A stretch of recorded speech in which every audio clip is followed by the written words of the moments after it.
दोस्तों नमस्कार। अर्थव्यवस्था का ऐसा खांचा इससे पहले किसी भी प्रधानमंत्री ने क्यों नहीं खींचा जो मौजूदा प्रधानमंत्री नरेंद्र मोदी ने 2014 के बाद खींच दिया। क्या वाकई दूसरे प्रधानमंत्री डरते थे उन आर्थिक सुधारों को लेकर जिस आर्थिक सुधारों की लकीर मौजूदा वक्त में खींची गई है? लेकिन यह कौन सी परिस्थिति थी जिसमें बरस दर बरस हजारों की तादाद में कंपनियां खुद को दिवालिया घोषित करने की दिशा में बढ़ती चली जाए? यह कौन सी परिस्थितियां थी जिसमें बरस दर बरस महंगाई बढ़ती चली जाए? यह कौन सी परिस्थिति थी जिसमें बैंकों का एनपीए या फिर दिवालिया होती कंपनियों की तादाद बैंकों से कर्ज लेकर ना लौटाने वाली रकम के साथ सरकार के साथ जुड़ती चली जाए? अर्थव्यवस्था का ऐसा खांचा इससे पहले कभी नहीं खींचा गया। अपने तौर पर 25 से 50 लाख करोड़ इतनी रकम अगर कंपनियों में फंसी हुई हो और वो ना लौटाने की परिस्थिति में हो तो और उनके लिए सहूलियत के लिए कुछ कानून इस देश में यह कहकर लाए जाएं कि हां, आर्थिक सुधार करना है, इस देश को एक पटरी पर लाने की जरूरत है, तो इन कानूनों को लाना होगा।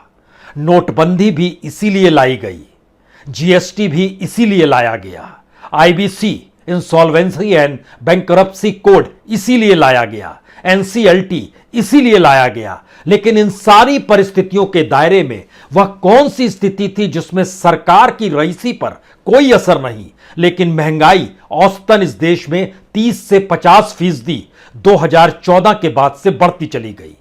5 लाख से ज्यादा कंपनियां इस दौर में बंद हो गई, लेकिन 7 लाख से ज्यादा कंपनियां इसी दौर में खुल गई। ऐसा दुनिया के किसी देश में होता नहीं है। जितनी बड़ी तादाद में खुद को दिवालिया घोषित करने की होड़ कंपनियों में लग गई, उनकी तादाद 4000 से ज्यादा है। लेकिन उनके मामले अगर निपटाने की दिशा में एनसीएलटी और आईबीसी बढ़ी तो चाहे वो मैन्युफैक्चरिंग सेक्टर हो, चाहे वो रियल एस्टेट से जुड़ा हुआ सेक्टर हो, हर जगह उसे 4 से 9% से ज्यादा सफलता मिली नहीं। तो क्या वाकई भारत की अर्थव्यवस्था को जानबूझकर एक ऐसी परिस्थिति में लाकर खड़ा किया गया जहां लोगों को लगे कि दरअसल यह तो होना ही है और यही सुधार है? हमें लगता है कि आज एक एक पन्नों को खोलने की जरूरत है। यह इसलिए भी जरूरत है क्योंकि एक के बाद एक कंपनियों के नाम, इस देश से विदेशी कंपनियों के भागने की स्थिति, उससे इस देश की अर्थव्यवस्था नहीं रोजगार तक पर पड़ता हुआ असर। जो घरों में बैठे हुए रसोई की तरफ ताकते हुए लोग हैं वह एक चीज समझ लें, पेट्रोल और डीजल की कीमत में लगभग इजाफा 2014 के बाद से 2022 तक 30 से 35% के बीच हुआ है। लेकिन हम आपको अगर यह कहें कि इस देश के भीतर में 296 प्रोडक्ट्स जो कंज्यूमर प्राइस इंडेक्स में आते हैं, उसके दायरे में आने वाले सारे प्रोडक्ट्स की जो रफ्तार है वो 30% से ज्यादा हो गई, तो आप क्या कहेंगे? यह महंगाई इससे पहले क्यों नहीं आई थी? मसलन पेट्रोल तो 30 से 35% बढ़ गया, सरसों तेल 81% बढ़ गया 2014 की तुलना में 2022 में, दूध 54% बढ़ गया, दाल 30% जिसमें अरहर दाल 48%, मूंग दाल 32% बढ़ गया। यहां तक कि पानी की 1 लीटर की बोतल भी 10 रुपए से 18 रुपए पहुंच गई, पनीर भी 175 रुपए से 300 रुपए पहुंच गया। जो मांस मछली खाते हैं, चिकन भी 100 से 250 रुपए हो गया, मछली में भी 56% का इजाफा हो गया। कोई ऐसा प्रोडक्ट आपको दिखाई नहीं देगा जो पेट्रोल डीजल की बढ़ती हुई कीमत से कहीं ज्यादा रफ्तार से ना बढ़ी हो। यह इकोनॉमी का कौन सा खांचा है? सरकार यह बताएगी क्या? सरकार क्या वाकई बताएगी कि अगर इस स्थिति में इस देश के भीतर में महंगाई बढ़ रही है तो उसमें एक प्रोडक्ट का जिक्र हम शुरू में कर देते हैं, उसके बाद उन कंपनियों पर आएंगे। मसलन सीमेंट, औसतन एक महीने में 20 रुपए की कीमत 50 किलो के सीमेंट के बोरी पर बढ़ रही है। और आप जरा कल्पना की शुरुआत कीजिए कि सीमेंट की बोरी मार्च के महीने में 384 रुपए मिलती थी, आज वो 404 रुपए औसत है। यह अलग मसला है कि अगर आप उत्तर भारत में चले जाएंगे तो यह 430 रुपए में मिलेगा, अगर आप साउथ में चले जाएंगे तो 411 रुपए में मिलेगा, वेस्ट पश्चिमी भारत में चले जाएंगे तो 395 रुपए मिलेगा, और नॉर्थ ईस्ट में चले जाएंगे तो वहां सबसे कम है 367 रुपए, लेकिन औसतन हर महीने 20 रुपए बोरी में इजाफा बीते 3, 4, 5 महीनों से हो रहा है, यानी 100 रुपए इसी कालखंड में हर महीने बढ़ते चले गए। असर किस पे पड़ा? सवाल यह नहीं है, जरा उस अर्थव्यवस्था के खांचे को समझिए। जो कंपनियां सीमेंट बना रही थी उन पर असर पड़ा, और अब हालत यह हो गई कि जो बड़ी कंपनियों के नाम आपने सुने हैं उसमें आपको अंबुजा सीमेंट और एसीसी सीमेंट, इनकी स्थिति भी खुद को बेचने की स्थिति में आ गई इनके खरीदार के लिए। हालांकि एक स्विस फर्म है, हॉलिकॉन ग्रुप है, वह खरीदना चाहता है, लेकिन भारत में अडानी नाम के शख्स भी हैं, वह भी खरीदना चाहते हैं। और मार्केट कैप अडानी के सीमेंट का जो है इस वक्त लगभग 2,63,000 करोड़ का है, रेवेन्यू तकरीबन 13,500 करोड़ का है और नेट प्रॉफिट 368 करोड़ रुपए का है। लेकिन यह सीमेंट के हाथ में भी, यानी जिन क्षेत्रों में चीजें कमजोर होती चली जाए, जो पैसे वाली स्थिति होती है जिनके साथ और जो सरकार के साथ होते हैं, उनको वो ट्रांसफर कर दिया जाता है। यही है पूरा एनसीएलटी का खेल भी, यही है आईबीसी का खेल भी। और जो कंपनियां इस दौर में बंद होती चली गई, ऐसी अर्थव्यवस्था का खांचा तो इससे पहले कभी नहीं खींचा गया था। क्योंकि सिर्फ अगर मार्च और अप्रैल के बीच में आपको खड़ा कर दें, सीमेंट 20 रुपए बढ़ गया, खाने के तेल में 20% का इजाफा हो गया, एग्रीकल्चर से जुड़े हुए जो फार्म इक्विपमेंट्स होते हैं उसमें लगभग 10 से 20% की बढ़ोतरी हो गई, चावल 10% बढ़ गया, दाल 15% बढ़ गए। ये सारी चीजें एक महीने का हिस्सा था। अब अर्थव्यवस्था के उस असल खांचे पर आइए जहां पर आपके जहन में यह सवाल होगा कि भारत के भीतर तो लगातार यह कहा जा रहा है कि विदेशी पैसा लगाएं, कंपनी खोलें, उत्पादन करें। और नितिन गडकरी जी ने भी अभी हाल में कहा कि वो चाइना के मार्फत टेस्ला ना आए, जो इलेक्ट्रिक कार बनाती है, वो भारत में ही उत्पादन करे। अच्छा लगा कहने का, लेकिन 2017 में जनरल मोटर बंद हो गया। 4,000 कर्मचारी जो सीधे जुड़े थे बेरोजगार हो गए। अमेरिका की कंपनी थी और इसकी जो फैक्ट्री चल रही थी वो तलेगांव महाराष्ट्र में और हलोल गुजरात के इलाके में कंपनी बंद हो गई। सांगयांग मोटर कंपनी थी 2018 में साउथ कोरिया की, यह भी बंद हो गई। क्वीनलैंड मोटरसाइकिल थी जो कि 2019 में अमेरिका की कंपनी थी, बंद हो गई। मार्च के महीने में फिएट ने भी यहां पर बंद कर दिया, जो इटली की कंपनी थी, ब्रांडेड कंपनी, जब फिएट और एम्बेसडर का जिक्र होता था। यूनाइटेड मोटर्स 2019 के अक्टूबर में इसने भी ताला लगा दिया, अमेरिका की कंपनी। हार्ले डेविडसन सितंबर 2020 में अमेरिका की कंपनी, इसने भी भारत में ताला लगा दिया। फोर्ड ने सितंबर 2021 में अमेरिका की कंपनी ने ताला लगाया और डैटसन जो है, जो अप्रैल इसी महीने में जापान की कंपनियां, उसने भी ताला लगा दिया। हम कह रहे हैं कि दुनिया के दूसरे देशों से भारत में आइए, कंपनी खोलिए। और जब जानकारी मिली तो 11 फैक्ट्रियां ताले लग गए। उससे जुड़े हुए लगभग 700 के लगभग जो डिस्ट्रीब्यूटर्स और डीलरशिप चल रही थी वह भी ताले लग गए। इस देश के भीतर में लगभग 84,000 सीधे जो रोजगार था वो खत्म हुआ और उससे जुड़े हुए लगभग 1.25 लाख लोग जो काम कर रहे थे पहले राउंड में, उनका भी हिस्सा छिट गया। यह अर्थव्यवस्था का कौन सा खांचा है? क्योंकि अर्थव्यवस्था के इस खांचे में 2014 के बाद से, खास तौर से नोटबंदी के बाद से यह पूरी प्रक्रिया शुरू होती है। इस देश के भीतर में 5,506 कंपनियों पर ताले लग गए हैं। सरकार कहती है वो गलत काम कर रहे थे, दाएं बाएं से करते थे, गलत कागज दिखलाते थे, तो उनको तो बंद होना ही था। लेकिन दूसरा सवाल है कि इसी दौर में 7,17,049 कंपनियां नहीं खुल गई। बरस दर बरस कंपनियां बंद हो रही हैं, बरस दर बरस कंपनियां खुल रही है। जो पुरानी कंपनी थी, ये जो 5 लाख कंपनियां बंद हुई, यह कोई आज की कंपनी नहीं थी, बीते 30-40 सालों से भारत में चल रही थी, वह बंद हो गई। जो नई कंपनियां खुली है उनको नई स्थिति में नई इकोनॉमी, नया बैंक का लोन, ये सारी चीजों की सुविधाएं हैं। जो पुरानी कंपनियां थी जिन्होंने शटडाउन किया, कुछ ने खुद को दिवालिया घोषित किया। दिवालिया घोषित करने के बाद वह आईबीसी के पास गए, एनसीएलटी के पास गए और ये सारी चीजें वहां से निकलती चली गई। लेकिन इन सब के बावजूद अगर ये समझिए, एवरेज जो बनता है इन कंपनियों का 8 से 10,000 करोड़ रुपया, ये नहीं लौटा पाए, तो कितनी बड़ी तादाद की रकम होगी जो कि इन कंपनियों के आसरे सरकार ने एक ढाल बना दी इस देश के उस तबके के लिए जो पैसे वाला तबका है, और उसको अगर शिफ्ट करना है किसी हाथ में, किसी अपने के पास, तो उन कंपनियों के प्रोडक्ट के साथ उस कंपनियों को एनसीएलटी के जरिए नए स्थिति में नए मालिक को दे दिया जाए, नया मैनेजमेंट आकर आ जाए, सामने आकर खड़ा हो जाए। इकोनॉमी का ये ऐसा खांचा है जो इससे पहले या मौजूदा वक्त में भी दुनिया के किसी देश में आपको देखने नहीं मिलेगा। क्योंकि अगर आप ध्यान दीजिए तो Dewan housing finance limited 13.93 billion dollar 1984 में यह कंपनी बनी थी। 2019 में इस पर ताला लग गया और इसका मतलब यह होता है कि लगभग 1,06,000 करोड़ की कंपनी का नुकसान वाला अलग बात है। इस देश को क्या नुकसान हुआ, इससे जुड़ी हुई चीजें क्या थी, क्या ये घपले घोटाले कर रहे थे। उनमें जो सुधार की परिस्थिति थी वो भारत में नहीं बनाई, बल्कि दिवालिया घोषित करने के बाद उनकी जो लिक्विडिटी होती है वो लगभग औसत जो निकाली गई, वो औसत निकाल सकते हैं आप माल्या की भी, नीरव मोदी की भी, मेहुल चौकसी की भी, आप किसी की भी औसत निकालिएगा तो आपको पता चलेगा कि 18 से 26% ही रिटर्न हो पाता है, बाकी वो पैसा लेके फुर्र हो जाता है। इस स्थिति में एक कंपनी का हम यहां लैंको इंफ्रा का जिक्र करना चाहेंगे। लैंको इंफ्रा वो सारे काम करता था जो कि मौजूदा वक्त में अडानी इसका ग्रुप करता है। Power generation, transportation, solar energy, coal mining, ये सारे काम लैंको इंफ्रा कहता था। और 2010 में दुनिया की जो सबसे तेज गति से बढ़ने वाली कंपनी थी उसमें लैंको इंफ्रा का नाम आया। वह भी दिवालिया हो गई और 6.3 बिलियन डॉलर यानी लगभग 48,000 करोड़ का ये पूरा का पूरा खेल समाप्त हो गया इस देश के भीतर में। ऐसी एक लंबी फहरिस्त है।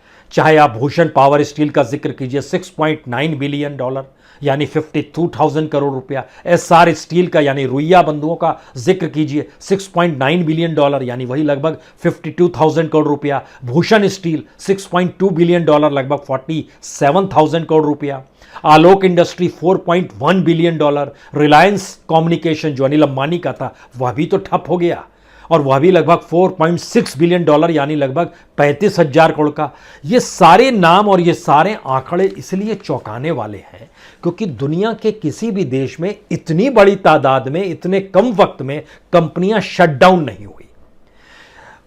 बरस दर बरस महंगाई या इन्फ्लेशन इस रूप में नहीं बढ़ी जहां पर पेट्रोल और डीजल जिससे सबसे ज्यादा कमाई सरकार की होती है, इस दौर में जो तमाम आंकड़े आए उसकी तुलना में दूसरे प्रोडक्ट्स की महंगाई जो थी बढ़ती चली गई। और नई कंपनियां इस दौर में जो उपज कर सामने आने लगी उसमें कंपनियों को हमारी टीम ने जब निकाला तो लगभग 27 से 37% के बीच का एक हिस्सा निकल कर आया, जो पूरी तो नहीं जांच हो पाई लेकिन जितनी भी जांच हो पाई जिन भी कंपनियों की, उनके मालिकों ने पुरानी कंपनी में खुद को दिवालिया घोषित किया और नई कंपनी किसी दूसरे नाम से लेकर बैंक से लोन लेकर एक नई कंपनी बना ली। अर्थव्यवस्था का यह खांचा भी आपको फ्रॉड की स्थिति में लेकर आता है, लेकिन यह सिस्टम का हिस्सा बना दिया गया। यानी इस पूरी परिस्थिति के भीतर में जो पूरा डेवलपमेंट का खांचा है, अगर वो इस रूप में चल रहा है, अब आप देखिए इसके बाद निकल कर आइए। 2016 में इंसॉल्वेंसी एंड बैंकरप्सी कोड आया यानी आईबीसी। उसके दायरे में 4,708 कंपनियों ने कहा कि हम दिवालिया हो गए हैं। उसमें से 1900 कंपनियां मैन्युफैक्चरिंग सेक्टर से जुड़ी हुई है। इस देश के भीतर में जब तक आप मैन्युफैक्चरिंग बढ़ाएंगे नहीं, इस देश की इकोनॉमी पटरी पर आएगी नहीं, लोगों को रोजगार मिलेगा नहीं। इसका जिक्र वर्ल्ड बैंक भी करता है, आईएमएफ भी करता है, दुनिया के तमाम अर्थशास्त्री करते हैं। लेकिन हमारे यहां 1900 मैन्युफैक्चरिंग यूनिट इस दौर में खुद को दिवालिया घोषित करके पहुंच गई एनसीएलटी के पास, जिनको लेकर अभी तक कोई रास्ता निकला नहीं है। जो रियल एस्टेट से जुड़ी हुई चीजें थी वह भी एनसीएलटी के पास 950 पहुंची। लेकिन उससे ज्यादा महत्वपूर्ण है कि हम आपको एक साल का किस्सा बताते हैं जो बीते बरस का है। कर्ज में डूबी हुई 223 रियल एस्टेट कंपनी पहुंची आईबीसी के पास, इंसॉल्वेंसी एंड बैंकरप्सी कोर्ट के पास।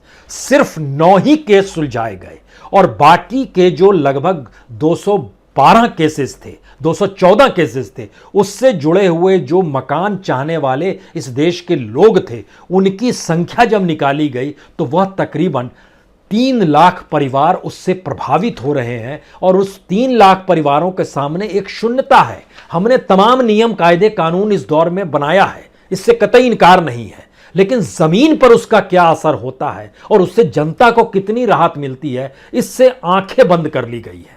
आंखें बंद करना ना कहिए, बल्कि एक इकोनॉमिक खांचा ही ऐसा बना दिया गया जिसमें सारी चीजें उलझ कर रह जाएं और एक इकोनॉमी ध्वस्त हो, उसके पैरेलल में एक दूसरी इकोनॉमी खड़ी हो, कुछ लोग उसमें से निकलकर इस नए दायरे में शामिल हो जाएं और सरकार के साथ खड़े हो जाएं, और बाकी जो रकम है वो सरकार इस देश के टैक्स पेयर के पैसे के साथ बैंकों के जो बुक है उसको ठीक करने के लिए रिटर्न ऑफ करना शुरू कर देगी। यानी एनपीए आपको कभी भी बढ़ेगा जरूर बैंकों के डाटा में, लेकिन कागज पे आपको दिखाई ना दे, इसकी व्यवस्था इस नए अर्थव्यवस्था के खांचे में बाखूबी की गई।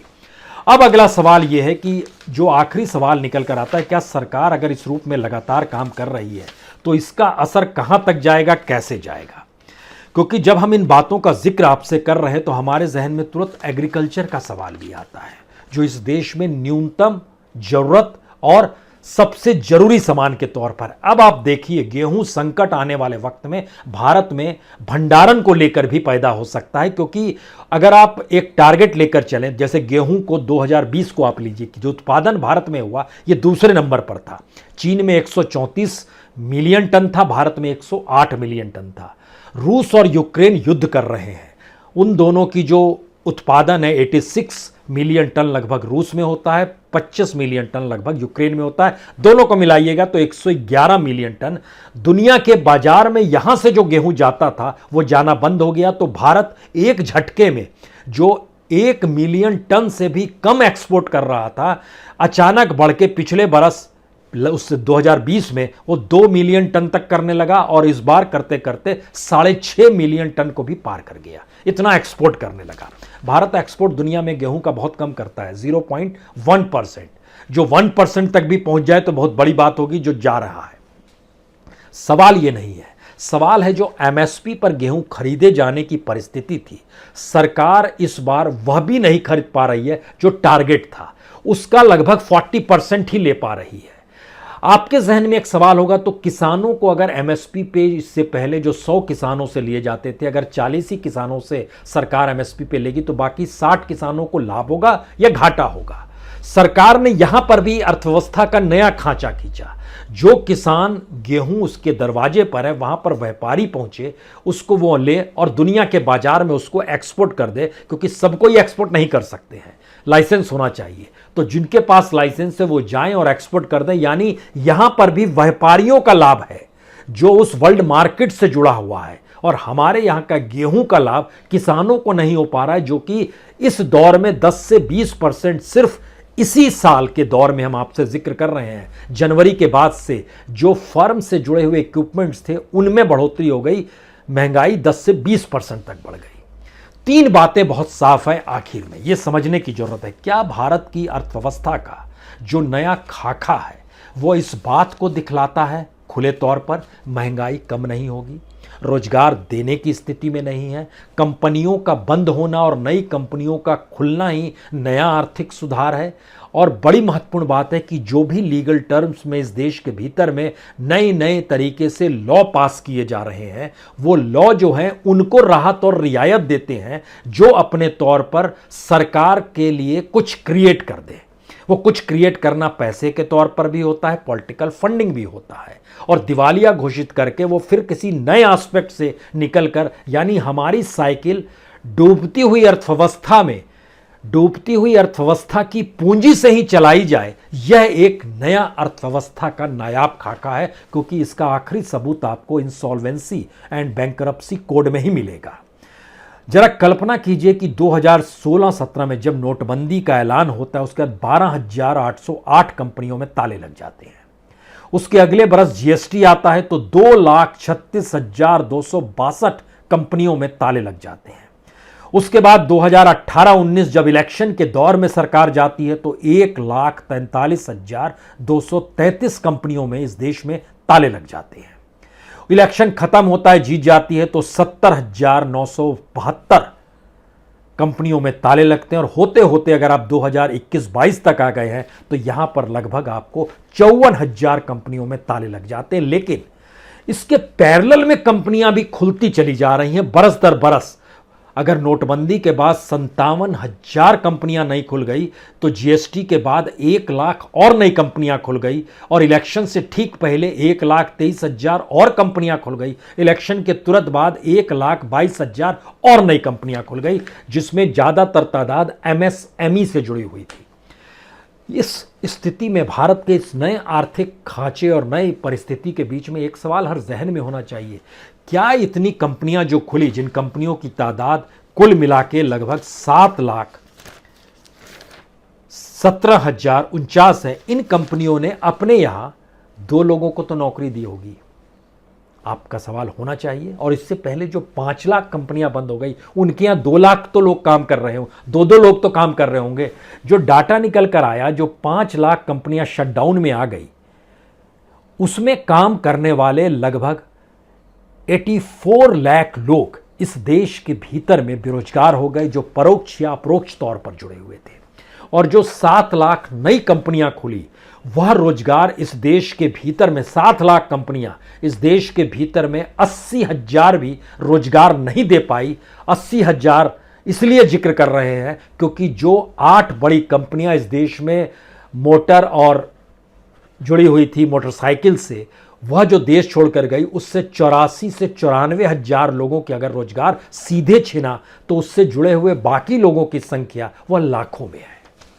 यह अर्थव्यवस्था का एक नायाब खाका है जो इससे पहले आपको कभी नजर नहीं आया होगा, लेकिन इसको आर्थिक सुधार के लेप तले और नए नियम कायदों के तहत कैबिनेट की बैठक बुलाकर पार्लियामेंट के भीतर विधेयक लाकर, चूंकि सारे हक आपके साथ इसलिए क्योंकि बहस की गुंजाइश नहीं है, क्योंकि वहां पर आप अगर वोटिंग की स्थिति में आएंगे तो सरकार के हक में लोकसभा भी है और राज्यसभा भी है, तो कानून बनते चले जाएं। और ये कानूनों के तौर तरीकों के पीछे अर्थव्यवस्था को लेकर जो दृष्टि है वो बहुत साफ है कि हम अपने तौर पर कुछ ना कर पा रहे हैं तो जो डूबती हुई परिस्थितियां उसी को अपने अनुकूल कर लें, और जो देश छोड़कर कंपनियां जा रही हैं उससे असर नहीं पड़ेगा, क्योंकि हम तो लोकल का नारा लगातार दे रहे हैं, वोकल फॉर लोकल का नारा दे ही रहे हैं, आत्मनिर्भरता का नारा दे ही रहे हैं।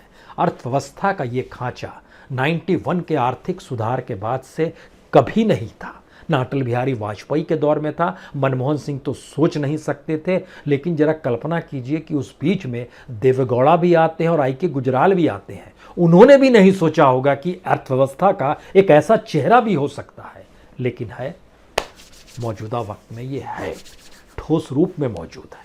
बहुत बहुत शुक्रिया, बहुत बहुत शुक्रिया।